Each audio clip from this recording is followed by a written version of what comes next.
Records की बात करें, आपका तो ये रिकॉर्ड है ना कि आप यंगेस्ट पार्लियामेंटेरियन हैं। शाहिद अफरीदी के पास तेज तरीन सेंचुरी का रिकॉर्ड था, खत्म हो गया। सईद अनवर के पास 194 रन्स का रिकॉर्ड था, खत्म हो गया। अब आपका और शुएब अख्तर का रिकॉर्ड बाकी है। पता नहीं अब पहले किसका टूटता है, वो शुएब अख्तर का टूटता है या आपका टूटता है? बिल्कुल, ये तो बहुत मेरा वाला जो रिकॉर्ड है ना, क्योंकि you have to be 25 in order to participate in the elections. So I just turned 25 during the elections. So this is very hard to break. उसके लिए I think you have to change the rules. Somebody has to break it. अच्छा जमाल, अक्सर ये perception पाया जाता है कि इसकी उम्र ज्यादा है तो ये बात भी बड़ी पक्की करेगा। उम्र के साथ चीजों को बहुत रिलेट किया जाता है, अक्सर एक्सपीरियंस को भी उम्र के साथ रिलेट किया जाता है। यार ये बड़ी उम्र का बंदा है, इसने सही बात किया। आपको कितना क्रिटिसाइज किया जाता है उम्र की वजह से कि यार ये तो अभी बच्चा है, अभी ही इज वेरी यंग? बिल्कुल ऐसा होता है, और खास तौर पर पाकिस्तान जैसे मुल्क में कि एक एज को हैंडीकैप समझा जाता है। लेकिन अल्हम्दुलिल्लाह when you talk with reason, you stand your principles, your grounds, तो बुजुर्गों को ये बताना होता है, क्योंकि हमारा जो पॉपुलेशन है 64% नौजवानों की, और हम नौजवान ही जानते हैं कि हमारे मसले मसाइल क्या है। तो हमारे बाबूज तो नहीं जानते, वो बुजुर्ग तो नहीं जानते, तो उनको समझाना पड़ता है, and you have to fight for it. बिल्कुल, और टफ हो जाता है, एज गैप बहुत ज्यादा है, वो जनरेशन गैप भी है। अच्छा, दोस्त कितना ज्यादा शुगल लगाते हैं कि वाह यार तुम तो यंगेस्ट पार्लियामेंटेरियन, होता है ना वो फ्रेंड्स के ग्रुप में जब आप बैठते हैं, और आजकल जेनजी में तो इस तरह के वो मजाक भी चल रहे होते हैं, तो लोग क्या फ्लेक्स करते हैं, फ्रेंड्स फ्लेक्स करते हैं तो हमारा दोस्त है, हमारा दोस्त है, इंस्टाग्राम पे फॉलो करो, ठीक है, करते हैं, अच्छा लगता है। कभी कभार ओवर हो जाता है तो उसमें थोड़ा।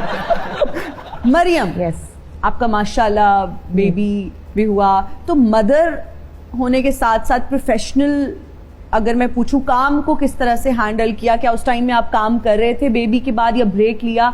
और कितना मुश्किल होता है बैलेंस करना? एक माँ का रोल होता है, फिर एक जगह आपने अपना प्रोफेशनलिज्म दिखाना है, आपने टाइम से जाना है, आपने सब कुछ स्क्रिप्ट याद करना है, कितना मुश्किल होता है बैलेंस करना? वेरी डिफिकल्ट, और मैं हर वक्त अब पैनिक सिचुएशन में रहती हूँ। पहले ऐसे होता था कि किसी काम पे आपको जाना है, देर हो रही है, कुछ भी हो रहा है, बिजी होकर बैठे हुए हो। अब भी आई एम वेरी पर्टिकुलर कि भाई इतने बजे ये होगा, ऐसे होगा।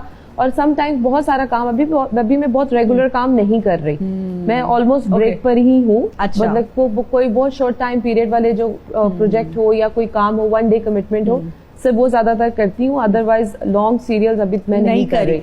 अच्छा, क्योंकि पॉसिबल ही नहीं मुझे लगता, बिकॉज अगर आपके पास कितनी भी हेल्प हो, आपको कंफर्टेबल नहीं होता कि आप अपना छोटा सा बच्चा छोड़कर आप कैसे बच्चे को किसी हाउस हेल्प के हवाले करके जा सकते हो? आई सैल्यूट दोज फीमेल्स जो कि करती हैं। मतलब हमारी तो ऐसी फील्ड है ना, आप ब्रेक ले सकते हो। बहुत सारी फील्ड्स ऐसी हैं नहीं मिलती जिन्हें मैटरनिटी लीव्स 1 साल की मिलती हैं, और उसके बाद वो पहले ही प्रेगनेंसी में आधी ले लेती हैं, आधी बाद में। 6 महीने के बच्चे को छोड़कर जो माँ जाती है, मैं कहती हूँ कि भाई उनकी हिम्मत है। कितना ओवरवेलमिंग है, या कभी कभी आप थक जाते हो, आपको मूड स्विंग्स भी हो रहे होते हैं, आपको बहुत फैमिली सपोर्ट चाहिए होती है, पोस्टपार्टम भी चल रहा होता है, तो फैमिली का कितना जरूरी है सपोर्टिव होना? और आपकी फैमिली कैसी है? How is your husband? Husband तो मेरे माशाल्लाह इज वेरी सपोर्टिव। अब भी मैं मतलब इस तरह से है कि मैं अपने हस्बैंड के पास अपने बेटे को छोड़कर आऊं तो मैं कंफर्टेबल होती हूँ कि वो देख लेंगे। अच्छा, ऐसा नहीं है कि ये मैं कैसे करूं, और कभी कॉल करके ये भी नहीं कहा कि अभी ये कर रहा है, मैं कैसे मैनेज करूं। अच्छा, ओके। तो ये इतनी सपोर्ट मुझे है, उसी वजह से शायद मैं काम कर लेती हूँ, जो भी करी भी थोड़ा बहुत। और बाकी जो फैमिली होती है, मुझे लगता है उसके अलावा जो फैमिली है सब थोड़ी आपको सपोर्ट वो भी करते हैं, पर हर कोई अपनी लाइफ में इतना बिजी होता है कि उनके पास, और स्पेशली मेरे जैसा, क्योंकि मैं घर में सबसे छोटी हूँ,